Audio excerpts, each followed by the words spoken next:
علیکم ورحمۃ اللہ وبرکاتہ۔ نحمدہ و نصلی علی رسولہ الکریم، اما بعد، اعوذ باللہ من الشیطان الرجیم، بسم اللہ الرحمن الرحیم۔ منکرین حدیث نے صحیح البخاری کی احادیث پر مختلف قسم کے اعتراضات پیش کرتے رہتے ہیں، تو آج کے ہمارے سبق میں منکرین حدیث نے ایک نیا رنگ دیا ہے حدیث کو رد کرنے کا۔ وہ یہ ہے، وہ کہتے ہیں کہ بخاری کی چند حدیثیں ہیں جو ایک دوسرے کے خلاف ہیں، اور ایسی حدیثیں بہت ہیں۔ نمونے کے طور پر یہاں وہ کہتے ہیں، ہم آپ کو چند ایک ذکر کرتے ہیں۔ وہ کہتے ہیں کہ بخاری کی ایک روایت اس طرح ہے کہ جس طرح آدمی کہتا ہے صبح ہو چکی ہے، دوسری روایت میں ہے رات ہو چکی ہے، یہ دونوں باتیں کس طرح مل سکتی ہیں؟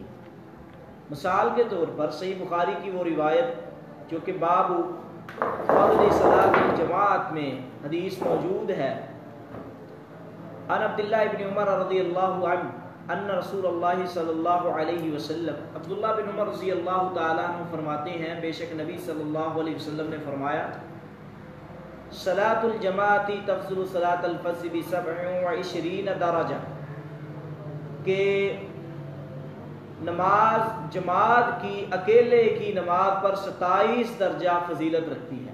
ایک آدمی اکیلا نماز پڑھتا ہے، دوسرا آدمی جو ہے نماز جو ہے با جماعت ادا کرتا ہے، امام کے ساتھ کرتا ہے، مسجد میں جا کے کرتا ہے، تو اکیلا آدمی اس کے بدلے میں نماز با جماعت ادا کرنے والا 27 درجے اس کی نماز زیادہ فضیلت رکھتی ہے۔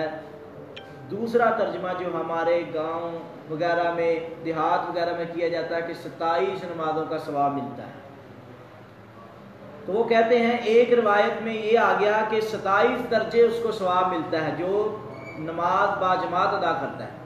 تو دوسری روایت پہلی سیدنا عبداللہ بن عمر سے ہے، تو دوسری روایت جو کہ صحیح البخاری میں ہی ہے، ابو سعید خدری رضی اللہ تعالیٰ عنہ سے ہے، عن ابی سعید انہ سمع رسول اللہ صلی اللہ علیہ وسلم یقول، ابو سعید خدری رضی اللہ تعالیٰ عنہ فرماتے ہیں انہوں نے سنا رسول اللہ صلی اللہ علیہ وسلم سے، آپ فرما رہے تھے صلاۃ الجماعتی، نماز با جماعت ادا کرنا، تفضل صلاۃ الفجر ب25 درجہ، تو یہ 25 درجے زیادہ فضیلت رکھتی ہے۔ جو نماز با جماعت ادا کرتا ہے اس کو اس آدمی کے مقابلے میں جو اکیلا نماز پڑھتا ہے 25 درجے زیادہ ثواب ملتا ہے۔ اب اس حدیث پر اعتراض کیا ہے؟ توجہ کیجیے، اس حدیث پر اعتراض یہ ہے کہ اس حدیث سے نماز جماعت کی فضیلت یعنی کہ نماز فرادہ پر اکیلے پر 25 درجے ثابت ہوتی ہے۔ بس اب دیکھیے ان کا اعتراض یہ ہے کہ یہ دونوں حدیثیں کیوں کر واجب الایمان ہو سکتی ہیں، ان پر ہم کس طرح ایمان لے کر آ سکتے ہیں، کیونکہ 25 اور 27 دونوں ایک نہیں ہیں۔ 25 اور تعداد ہے، 27 اور تعداد ہے۔ اگر 25 کا درجہ صحیح ہے تو 27 کا درجہ صحیح نہیں ہے، اگر 27 کا درجہ صحیح ہے تو 25 کا صحیح نہیں ہے، لہذا ان پر عمل نہیں ہو سکتا۔ ایک میں 27 کا ثواب ہے نماز با جماعت، ایک کا 25 میں ہے۔ تو ہم کہنا چاہتے ہیں کہ ان دونوں چیزوں میں اعتراض نہیں۔ جو لوگ اعتراض کرتے ہیں زیادہ منطق کو پڑھنے والے ہیں، تو طریق مخالف کو اس کے گھر کا حوالہ دینا یہ بھی نبی صلی اللہ علیہ وسلم کی سنت ہے۔ آقا علیہ الصلوۃ والسلام کے پاس جب ایک معاملہ آیا تھا تو آپ نے فرمایا تھا کہ تم تورات لے کر آؤ، اور قرآن بھی بار بار کہتا ہے فَاتْلُوهَا بِالتَّوْرَاۃ۔ تو اس کا مطلب یہ ہے کہ طریق مخالف کو اس کے گھر کا حوالہ دینا یہ نبی کی سنت ہے۔ تو ہم کہنا چاہتے ہیں کہ آپ منطق کو بہت زیادہ پڑھنے والے ہیں، منطق کو، تو عدد زائد جو ہے یہ کم کو شامل ہے، مثلا 27 کا ہے تو 25 بھی درمیان میں آ گیا ہے، اور کم زیادہ کے منافی نہیں ہے۔ اور حدیث میں دوسرا جواب ہم یہ کہنا چاہتے ہیں، کلمہ حسن نہیں ہے۔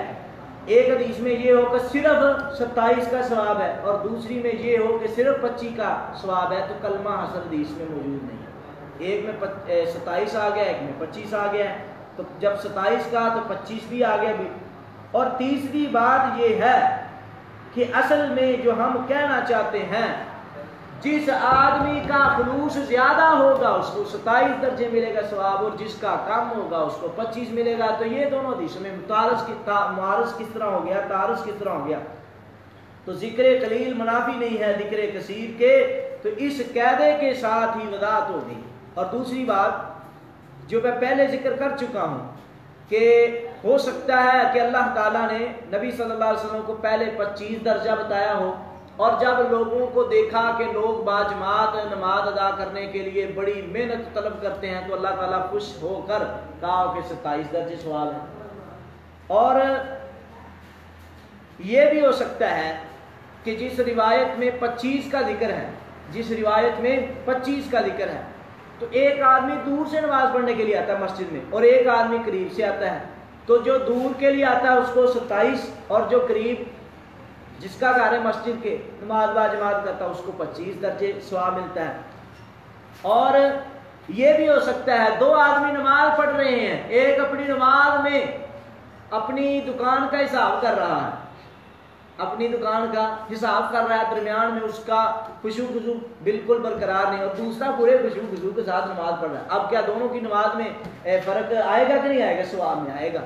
تو جس کا خشوع زیادہ ہے وہ 27 درجے ہے، جس کا کم ہے وہ 25 درجے ہے۔ تو یہ دو حدیثوں میں تعارض کس طرح آ گیا؟ آگے اگلی بات، دو آدمی ہیں، ایک آدمی ہے جو فجر کی نماز کے بعد زور کا انتظار کر رہا ہے، زور کا انتظار، اور ایک آدمی وہ ہے وہ بالکل توجہ نہیں دیتا، بس اذان ہوگی دل کیا تو چلا گیا، تو کیا دونوں کا ثواب برابر ہے؟ نہیں۔ ایک صبح سے انتظار کر رہا ہے، زور کے بعد اثر کا انتظار کرتا ہے، انتظار کرنے والے کو 27 درجے، اور جو انتظار نہیں کرتا ویسے بس اذان سن لی ایسے چلا گیا جیسے اس کا دل چاہا تو اس کو 25 درجے مل گیا۔ تو اس میں کون سی بات ہے؟ اگلی بات ہم یہ بھی جواب دینا چاہتے ہیں، ایک آدمی ہے نماز باجماعت ادا کی ہے لیکن تکبیر اولیٰ اس کی رہ گئی ہے، تو اس کو 25 درجے ملے گا، اور جو تکبیر اولیٰ کے ساتھ پڑھتا اس کو 27۔ یہ کتنی تطبیقیں ہم بیان کر رہے ہیں، اور یہ بھی ہم کہتے ہیں کہ صحیح حدیث سے یہ بات ثابت ہے۔ ایک آدمی وہاں نماز پڑھتا ہے جہاں بہت زیادہ جمع غفیر ہے، تو وہاں نماز پڑھنا زیادہ فضیلت والی بات ہے، جہاں لوگ زیادہ ہوتے ہیں، بڑی مسجد میں بڑے زیادہ لوگوں میں، تو جو بڑی مسجد میں زیادہ لوگوں میں نماز پڑھتا ہے اس کو ثواب بھی زیادہ ہے، تو جو چھوٹی مسجد میں تھوڑے اس کو ثواب تھوڑا ہے، اس زیادہ آدمیوں میں نماز پڑھنے والے کو 27 درجے اور کم میں۔ تو یہ تطبیقیں بیان ہو رہی ہیں دونوں روایات کی۔ اور اس طرح بھی ہو سکتا ہے کہ جو ہے ظہر اور عصر کی نماز، ظہر اور عصر کی نماز، اس میں 25 درجے ہیں، اور یہ سری نمازوں میں، اور جہری میں زیادہ ہو سکتا ہے کیونکہ جہر میں قرات ہوتی ہے، زیادہ دیر کھڑا ہونا پڑتا ہے، فجر کی نماز میں زیادہ دیر کھڑا ہونا پڑتا ہے، مغرب کی نماز میں قرات ہوتی ہے وہ زیادہ وقت لگتا ہے، اسی طرح عشاء کی نماز میں امام قرات کرتا ہے زیادہ، یعنی کہ جہری نمازوں میں 27 ہو سکتا ہے اور سری میں 25 ہو سکتا ہے۔ تو یہ تمام وجوہات بیان کرنا، اور بلکہ اس سے بھی زیادہ ہم تطبیقیں دے سکتے ہیں، تقریباً 27 کے قریب تطبیقیں ہم اس حدیث پر پیش کر سکتے ہیں۔ ان میں سے چند ایک اور مزید رکھنا چاہتا ہوں کہ جس طرح آپ نے سن لیا ہے، ایک آدمی نماز میں بڑی سکینت اور وقار کے ساتھ آ رہا ہے، اس کو کتنے درجے ہیں؟ 27، اور ایک آدمی دوڑ کر آ رہا ہے، تھوڑی سی حدیث کی مخالفت ہوئی، اس کو 25 مل گیا۔ اور اسی طرح ایک آدمی جو ہے اذان کا جواب دیتا ہے، ایک نہیں دیتا، اس کی نماز کے ثواب میں بھی فرق آ سکتا ہے۔ اور اسی طرح اگر کوئی آدمی نماز میں بالکل پوری توجہ سے نماز پڑھتا ہے، دوسرا توجہ نہیں کرتا، زیادہ توجہ کرنے والا، اس کو نماز کا ثواب 27 درجے ہے، اور جو کم والا اس کو 25۔ تو لہذا یہ دونوں حدیثیں ان پر عمل ہوگا، یہ متعارض نہیں ہے۔ جو کہتے ہیں کہ متعارض ہے ان کے ذہن میں تعارض ہے۔ کیوں؟ اب میں آپ کے سامنے قرآن مجید کی 2 آیات پیش کرتا ہوں مثال کے طور پر۔ اگر حدیثوں میں تعارض ہے، ظاہری تعارض، اصل میں ان کے ذہن میں تعارض ہے۔ قرآن مجید میں اللہ تعالیٰ نے ایک مقام پر فرمایا ہے، اِنَّكَ لَا تَهْدِي مَنْ أَحْبَبْتَ وَلَٰكِنَّ اللَّهَ يَهْدِي مَن يَشَاءُ۔